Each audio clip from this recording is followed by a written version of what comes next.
Hello there, welcome back to my YouTube channel. Thank you for clicking, thank you for being here. This is a Musings Forum. You're welcome. If you're new here, make sure you subscribe and make sure you like this video. Make sure you watch other videos so that you can actually see if you like and you would want to be part of this. But I'm sure you will be impressed and you're going to like us as the people of this fraternity, because we are a group, we are a battalion now, we are growing. And thank you so much for being part of the team. If you have already subscribed, you are the real OG. You are the real OG. Okay, without wasting much time, because as you all know, I can talk and talk and talk and talk. Let's go to the meat of this video. As you have read the topic already, you know what we are talking about. We're talking about Black history. I'm not sure how I'm gonna title the video, but something around that. And so let's just discuss. So the aim of this channel is actually to just spark conversations, and I hopefully make you think about stuff, hopefully make you educate yourself, make you really rethink things. And I should say, people usually say without fear of contradiction. For me, maybe you might contradict, because some of them are my opinion, some of the things are things that I have read about, some of them are perspectives. But today I'm just gonna talk about a lot of facts. And if you see me looking down, it's because, of course, we got notes. So I'm looking at my laptop. Okay, first of all, I feel like this is a very, very broad thing that we can talk about Black history, slavery, how these things came about. And I am not your teacher. I am sure there are people out there who even know more than me. Yeah. So for me, I'm just going to touch on two things. First of all, some facts, just a little bit of facts that I feel like I should share, just because I learned about them actually recently, and myths and things that I am unlearning, that I learned because I'm a Black girl. Like I learned because I learned because I was raised in an African family, and things that glorifies the whites or the white culture or the Western culture, let me just be honest, and things that we need to question and things that we've believed. And it's not wrong that I will mention things here that you have believed in. It's not wrong. It's how you are raised. That's how, it's what you were taught to believe as the truth. So let's get right into it. So where do I start? Like, I feel like, first of all, as Africans, as Blacks, we need to pull up our socks, especially in learning about our history, learning about our culture, because there is so many things that have been masked, things that have been hidden, things that you are not taught about in any class. You just taught about how some random guy discovered Victoria Falls, as if there were no people living in that area, or how Lake Victoria was discovered by a white person. That's messed up. How he was the first one who named that lake. I mean, the lake did not have a name. No one thought, oh, according to the history that you've read, it's people, you're like, oh, this is a lake, we should call it Lake Victoria. That's messed up. I mean, there are people who used to live there, and they must have had a name of it, but that's not in the history book.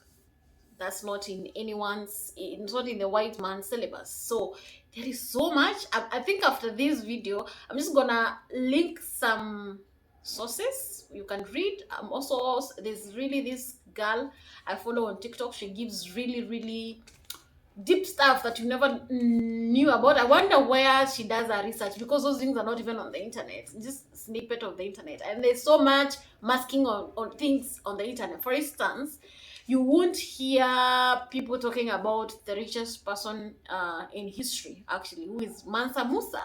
He was the emperor of Mali. Mali is just here in West Africa, You won't read about that, or you might read about it kidogo. You won't read about I forget his name, but you won't read about the greatest mathematician of all time was actually a Black person, a Negro, a slave, actually. I think the story goes like they called him to ask him questions, and they just asked him the randomest of questions. I will also link that story below. And he gave precise answers until the whites were like, yeah. Actually, now that we are talking about that, do you know that the first education ever, the first formal education ever, like not the ones that we talk about apprenticeship and your mother was a witchcraft wizard or witch, now you are also a witch, not that one. Formal education, the first formal education was actually in Africa, in Mesopotamia, in Egypt. That's the first recording of the first university was actually in Africa, in Morocco, in 1859. The University of Karawinin. You can Google that. In 1859 BC. After that, the other university that came after that, now the one that is regarded as the first Africa, the first university was in 1636, almost 800 years later. That's the Harvard University. But most of you will be like, yeah, I want you adore the West, me included. I adore the West without knowing actually these things started here. Formal education started in Africa. The first university was in Africa. People like, of course, we all know this person, Pythagoras. Pythagoras studied in Africa for 22 years. Studied here. He came here to learn. And that's how he amassed all the wealth of knowledge that he had from Africa. He studied in Egypt for 22 years. But we are here being told that, you know what we talk about. Most people, like most of the Greek philosophers, actually, Akina Plato and all these people, go into Google and go and research. Actually, these people studied also in Egypt, in the ancient Egypt. And it's not that coming to visit as a tourist going for African safari, no, for education. And much of education that they learned about was actually from Africans. I think this will surprise you more. You can go and read about the Ishango Bone. Ishango Bone is a bone that was discovered and carbon dating, and it was dated more than 20,000 years ago. And it was discovered in Congo. So, the first education was not discovered, or rather, the first formal kind of education, of course, the one that Western people want to tell us about, was not discovered that long ago, more than 20,000 years ago. By that time, these people were already using some sort of calibration, sort of markings that actually are mathematically proven to have been a mathematical method of measuring stuff. You can go read it all about that. But even before the Ishango bone, there's another bone that was discovered called the Lebombo bone. This one will surprise you that actually one of the most ancient kind of counting or education was by women, actually African women. This bone was discovered more than 40,000 years ago. It was discovered in southern part of Africa. That is Eswatini Kingdom now. That's just as you go to South Africa. And it is believed that this bone was actually used by women to count their menstrual cycles, or rather to track them. So you who has downloaded a period tracking app, guess what? Women were doing that 40,000 years ago, and women in Africa. I don't want to say that the whites are dumb, but I'm just saying that some of these things are just masked in history and you won't learn about them, and now you can learn about them. Like, imagine that. Math, and I've told you the previous story about that guy. I think I will link it somewhere here. So, there's a lot of things I think that's the point I'm making. There's a lot of things that have been masked, a lot of things that we're not told about Africans, and also ourselves. We have believed things that the whites are the most they are the most educated people. The whites are the it's not in the DNA. Like, even us, we need to learn about these things. I think for some reason they encourage us, but also they get our minds away from the West and here, and to know that we actually have the wealth of education, the wealth of knowledge, all these things that they are attainable. Education is attainable, money is attainable, I mean, we are okay. Our culture is okay. It has no issue. Like, we don't have to be like the Westerns. We don't have to dress ridiculously. I believe the Western culture dressing is actually ridiculous. Like, I adore the African kind of dressing, like the things we put on. Even not now, the kitenges and the West African, what is it called? Is it Kent? Kent something. I write it. I don't know how to pronounce it. Those are beautiful. Like, the African colors, clothes are beautiful. But even when they came and told us that our culture is archaic, I don't know what they used to measure archaicness with. It's beautiful. It's what was available to us. Even dressing in skins. And have you seen like the Kikuyu way of dressing, the cultural, the tribal attire? Beautiful, beautiful, and to say the least, long lasting. I mean, these are nice. I mean, I love my top. Don't ask me, oh, so if because you support that, why are you not wearing skin? Please, that's not what you're talking about here. The meat of this story is about things that we need to learn about, things that actually need also. Not, I'm not saying we scrap the white history and we don't learn about it. It needs to be, my point is, needs to be wholesome. It needs to be wholesome. We need to learn about these things. Now that that is said, and I believe that your mind has been sparked and you will go and learn about these things. And there's so much that it's not written in history books. The first, about black people and the wealth of knowledge that the slaves had, the kind of mathematical knowledge that actually taught their masters, things about black women, things about people like Madame CJ. Her name was Madam C.J. Walker, one of the first black millionaire who actually made money through her business. She was a descendant of slave families. So there's so much that we don't talk about it. My point is, go and learn for yourself and actually know that you are, as an African, you are enough. As Africans, we are enough. We are able to revolutionize ourselves. We are able to just be sufficient. We do not depend on a white man.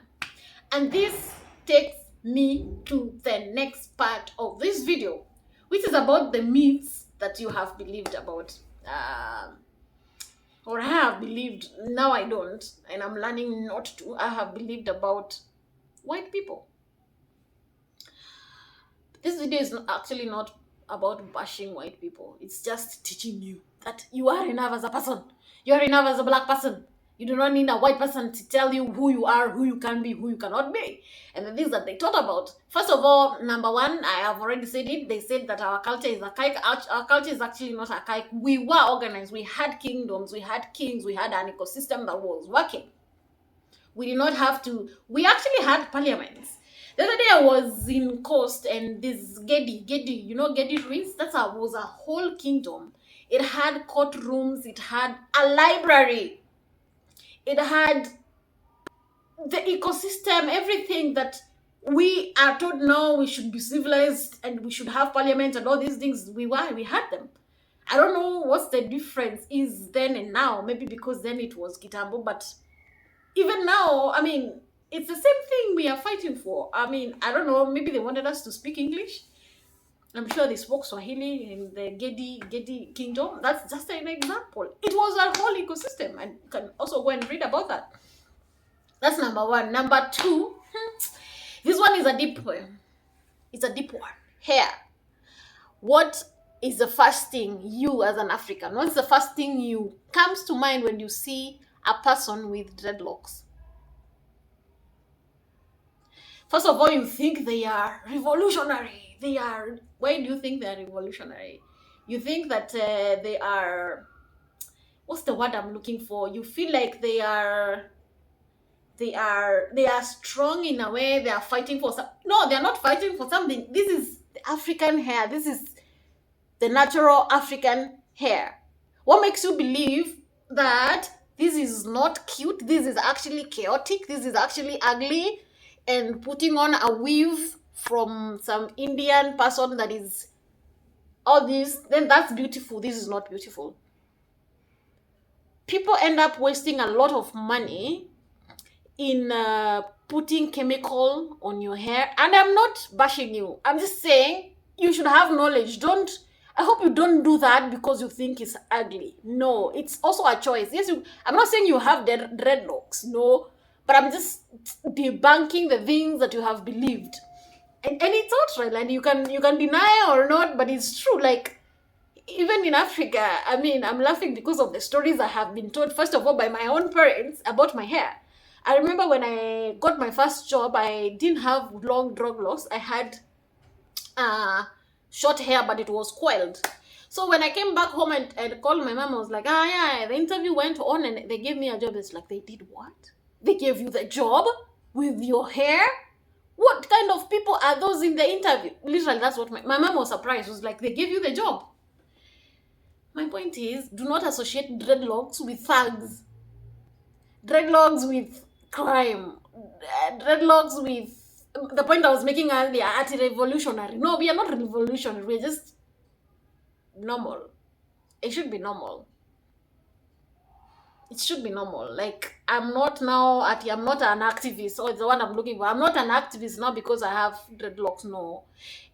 It's natural hair, that African hair, that's how it is should. And so you can also go and read about politics of hair.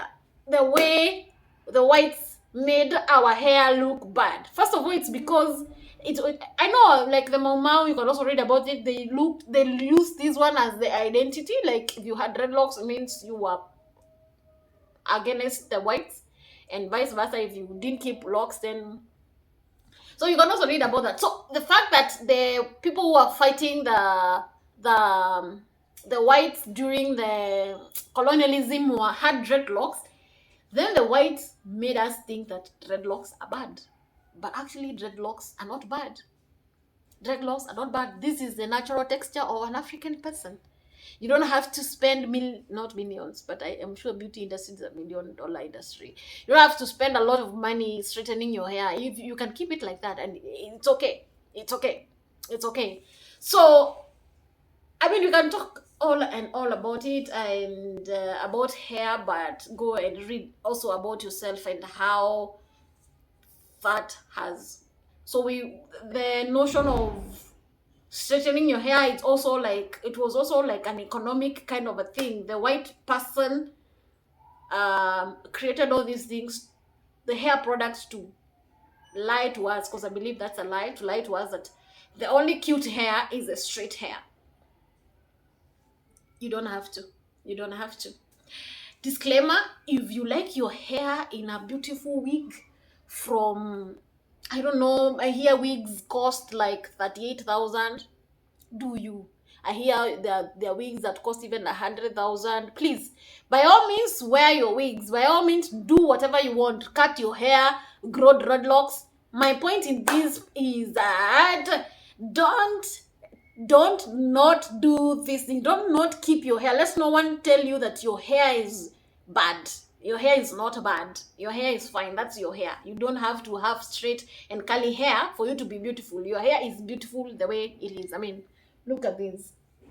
Look at this. And I'm sure you have interacted with other people with dreadlocks. It's beautiful. It's beautiful. It's beautiful. But if it's not your cup of tea, by all means, put on a wig. By all means, straighten your hair. By all means, do what you want, but do it with knowledge. Not because you think your hair is ugly.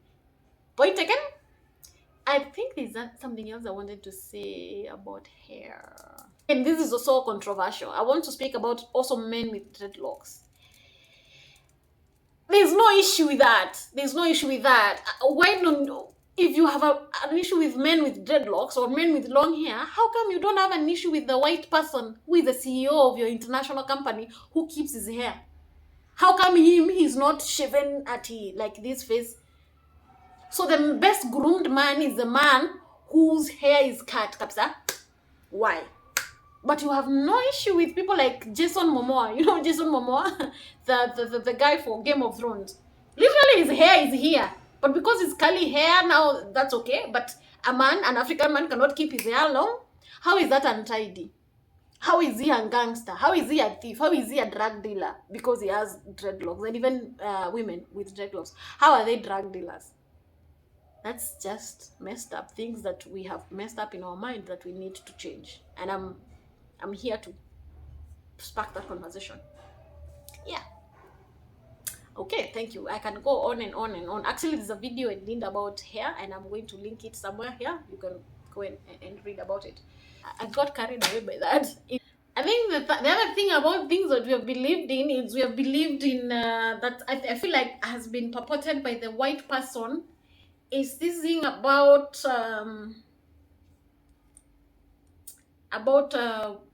superiority of the culture. For some reason, they have made their culture feel like it's more superior than ours, and it's a language that we need to change. Like I remember growing up, if you did something wrongly, you were told umefanya hiyo kitu Kimeru. Like for instance, if you washed utensils and afuzi kutoka, my mom would be like, sasa hizo umeosha Kimeru hizo. But if you did something really cool, you're like, hizo umefanya, like now that English you've done, hiyo umeifanya kama mzungu kabisa, hiyo wewe umefanya kama mtaalamu.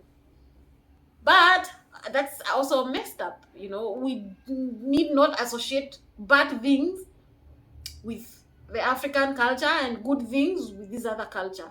We also need to change our language. We also need to, how we speak to ourselves, how we speak to our children, we also need to change it. Like, our culture is fine.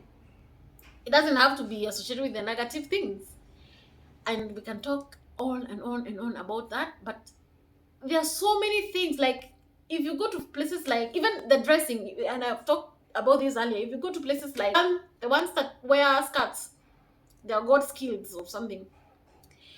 I mean, that's cultural. Men wear skirts. Did you know that? No. Or maybe yes, you did. But even how we dress up, like you don't have to be in a tuxedo and a tie for you to seem official. No. You don't have to. I mean, I for myself, I feel like we should advocate for, of course, we should, not in an intention of creating chaos, but some of those things should not be a measure of how professional, not professional. Why do you have to put a tie? Go and look at the history of a tie, where the tie came from. You don't have to have a tie to be official. But we have been washed like that. Anyway,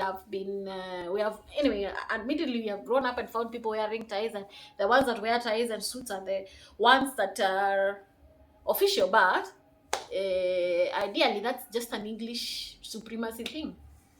It shouldn't be like that. I feel like we should go to work the way, you know. I don't want to prescribe any kind of, I'm not saying that you shouldn't do that. I'm just wanting you to do things as a choice, because you choose to do it, not because you have been told this is the only way to do things. You get it? You get it. That's number 2. And also the language, you need to change the language on how to speak ourselves. Don't tell someone ati umeosha hizo vitu Kimeru ama Kijaluo ama Kikuyu. No, I mean, meaning that wamefanya kitu vibaya. Number 3 thing, the other myths that you've believed is the fact that we believe that every person who is white is actually has actually money. I remember there's this buzz about some white, was it a woman or a man who was a tout in Nairobi, and people were like, ni mzungu hana pesa. Your skin color does not define your bank account. And I feel like these are sort of downed us, that we feel like there are levels we cannot achieve because we are black. No, we can achieve anything. As I told you in the beginning of this video, one of the wealthiest person, even in today's terms, which is wealthier than the current wealthy people, is wealthier than the current people, was an African. We have access to that. Actually, we have access to that. So you don't have to be white to be rich, and not all white people are rich. Actually, some are poor. I was at the coast the other day, and some of them are there. Like, some of them are there in the street and hustling and struggling like everyone else. So you don't have to think like every white person is. There are slums in America. There are people. Of course, you have heard about homelessness. But you do not want to believe it. You just want to believe that that's maybe a lie. That's something that no, but a white person cannot be poor or cannot lack money. And this, I will tie this on to now. My next point is you feel like if a black person becomes rich, like if today I was to become rich, then it means I have a snake in the house. No, it's not Illuminati. It's all these things are achievable. All these things are actually accessible to you. They are available to you. There is no scarcity of wealth in the world. There is abundance for everyone. And if a black person becomes rich or becomes wealthy, they are not keeping a snake in the house. It's not Illuminati. It's when you apply, I mean, being wealthy is a principle. If you apply the right kind of principles, you give, you receive. You do the right things, you receive. The problem is we feel like you can only go up to this much. No, you can achieve anything that you want. And rich people don't have a snake in the house.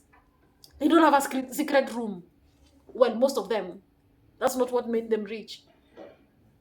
I hope that you've learned something from this video. I hope that it has sparked something in you. Please, at the comment section below, you can mention other things that you feel like needs to be talked about, things that relates to black people, things that relates to things that we have been taught and grown up believing, or these nice things that are not in the internet or are not talked about our own history. Our own, did I say own? Our own history about of black people and Africans. Things like the pyramids. I mean, to date, people are learning about how the pyramids were built, and they were built by African, actually, one of the earliest, I forget the name, one of the earliest architects who engineered, especially the pyramid of Giza. Giza? I think it's Giza. Giza. That's pyramid. You need to go and read about it. It's one of the earliest architects, and it's just mind-blowing how much wealth we have as black people. But no one is telling us about that. We go on the internet, we read about white people and how the queens and the kings and all these things. First of all, let me not get there, but I feel like some of the things in these countries, especially Britain, are really messed up. Do you know Britain does not have like a constitution? Do you know that? And Kenya actually has one of the most solid and progressive constitution. Britain does not have a Britain is still in this world and civilization that they caused us to live in. They still are ruled by a kingdom, by a queen and princess. Of course, you have heard about Akina Harry, Akina William, and the next in line. Like, I feel like that's messed up. I mean, the fact that you can be born into leadership is messed up. I feel like we should be. I feel like there's no democracy there. The fact that no.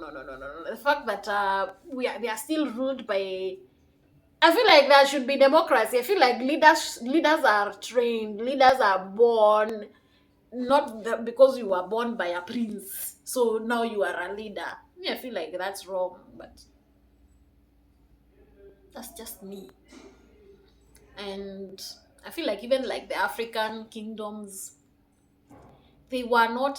It's not the fact that you were born into the kingdom. Actually, these are people who led, and if you read about it, actually the kingdoms moved, or rather the kingdomship moved from family to family. So if you are not able, you are not capable, then this family leads and stuff like that. It was not resident in one. How is it that in 2022 we are still being ruled by a queen who we don't even know whether they are qualified as leaders or not? It's messed up according to me. So the point is, how is it that they abolished our Buganda kingdom and told us that's archaic? How is it that they abolished what was our Meru kingdom? Meru had a kingdom. Yeah.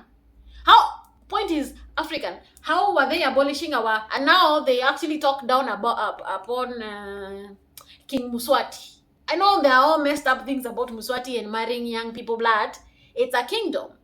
How is it that they managed to talk us out of our kingdoms, but still Britain is ruled by a kingdom, by a queen and a king, and people are born into it?